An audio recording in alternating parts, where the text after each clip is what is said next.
Good morning. Have you had your cup of coffee yet? It's time for another Missions Minute. If you've been listening to my Missions Minutes, you may have heard me mention Paul Borthwick's name before. His book, Mind for Missions, was the first mission book that I ever read, and I still remember it well. Several years after reading his book, we invited Paul Borthwick to a church at Sandhurst to be a part of our missions month.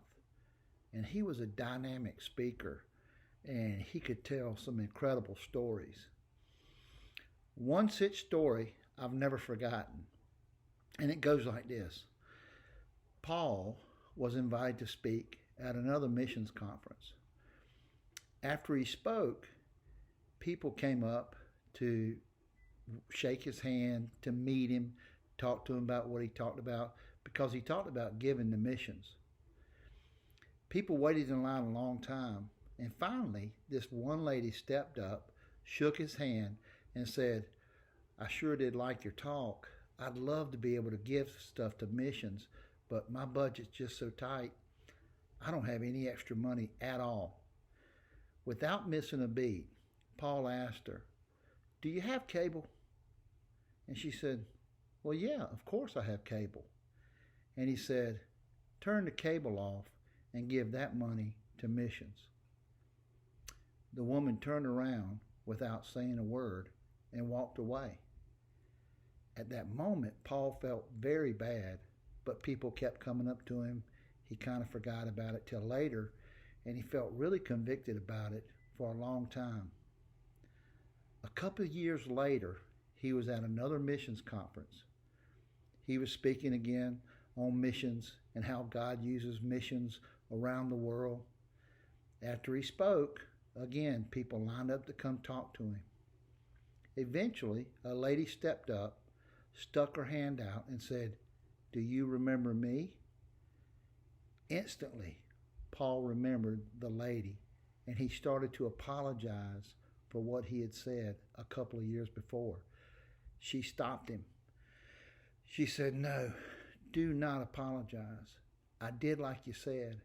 I went back home and I turned cable off, and it has changed my life forever."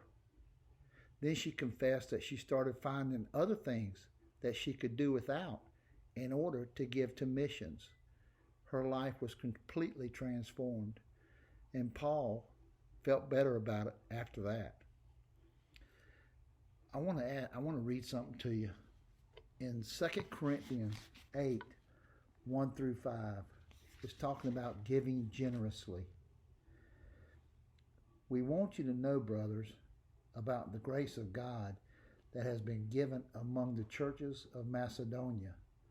For in a severe trial of affliction, their abundance of joy and their extreme poverty have overflowed in a wealth of generosity on their part. For they gave according to their means, as I can testify, and beyond their means, of their own accord, begging us earnestly for the favor of taking part in the relief of the saints. And this, not as we expected, but they gave themselves first to the Lord, and then, by the will of God, to us." That's incredible. So I want to ask you, how about you?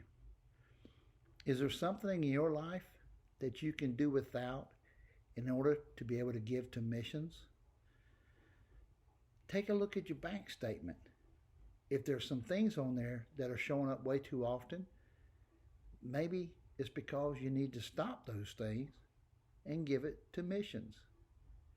It'll transform your life, and it will affect eternity. Well, that's it for today. So, until all have heard, I'll see you tomorrow.